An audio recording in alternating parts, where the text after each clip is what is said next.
एक बार की बात है, अकबर का एक माली था मीर, जो कि अकबर के बगीचे में फूल पौधे लगाने का काम करता था। बीरबल को बगीचे में घूमना बहुत अच्छा लगता था। इस तरह बीरबल और मीर माली काफी समय साथ में बिताते थे। एक दिन जब बीरबल बगीचे में घूमने के लिए गए तो देखते हैं कि मीर एक कटहल के पेड़ के पास बैठकर रो रहा था। बीरबल ने मीर से रोने का कारण पूछा तो पहले तो मीर ने मना किया, लेकिन बाद में ज्यादा पूछने पर उसने बीरबल को बताया कि उसने कटहल के पेड़ के नीचे एक मटका दबा रखा था, जिसमें उसने 20 वर्षों से अपनी मेहनत की कमाई जमा कर रखी थी।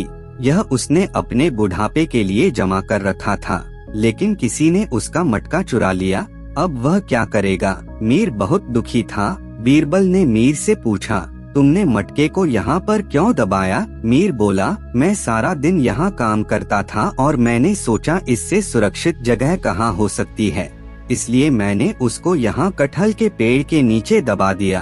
बीरबल ने मीर को कहा, जिसने भी तुम्हारा मटका चुराया है मैं उसको ढूंढ लूंगा। बीरबल ने इसके बाद काफी सोचा, आखिर कौन ऐसा व्यक्ति हो सकता है जो कटहल के पेड़ के नीचे खुदाई करेगा। इसके बाद जब दरबार लगा, बीरबल ने अकबर को मीर के मटके चोरी की बात बताई। बीरबल ने दरबार में मौजूद सभी मंत्रियों से पूछा जो बगीचे का इस्तेमाल करते थे कि किसी को अभी 1 से 2 दिनों के अंदर कोई बीमारी हुई थी। तब एक मंत्री ने बोला, उसको गले में दर्द था। बीरबल ने पूछा, तो उसने क्या किया? मंत्री बोला, उसकी बीवी ने एक काढ़ा बनाया जो वह अपने मायके से लेकर आई थी। एक दूसरा मंत्री बोला, उसको कब्ज की शिकायत थी। बीरबल ने पूछा, तुमने क्या किया? मंत्री बोला, एक वैद्य है, मैंने उससे दवा ली जिसका प्रयोग करके मैं पूरी तरह से ठीक हो गया। बीरबल ने उस वैद्य को बुलाने को बोला। बीरबल ने वैद्य से पूछा, तुमने मंत्री को कब्ज की दवा दी थी? वैद्य बोला, हाँ मैंने उनको दवा दी थी। यदि आपको दवा चाहिए तो मैं आपके लिए भी ऐसी दवा बना सकता हूँ। बीरबल ने बोला, तुमने वह दवा कैसे बनाई? वैद्य बोला, इसमें मैंने कटहल के जड़ का अर्क डाला था।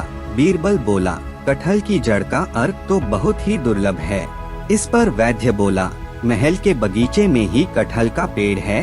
बीरबल ने वैद्य से मटके के बारे में पूछा तो उसने सच बता दिया कि उसे ही जड़ की खुदाई के दौरान वह मटका मिला जिसे उसने रख लिया। बीरबल ने मीर माली को बुलाया और उससे पूछा, तुम्हारे मटके में कितने सोने के सिक्के थे? माली ने बताया, उसमें 75 सोने के सिक्के थे। बीरबल ने कहा, उसमें से तुमको 10 सोने के सिक्के कम मिलेंगे क्योंकि तुमने ऐसी जगह पर अपने सोने के सिक्के को दबाया। 10 सोने के सिक्के वैद्य को सच्चाई के लिए मिलेंगे, जिसने सच बात को बताया। बादशाह अकबर बीरबल की इस चतुराई और न्याय से प्रसन्न हुए और उनकी तारीफ की। तो दोस्तों, आपको यहाँ कहानी कैसी लगी है? कमेंट करके हमें जरूर बताइए। देखने के लिए आपका धन्यवाद।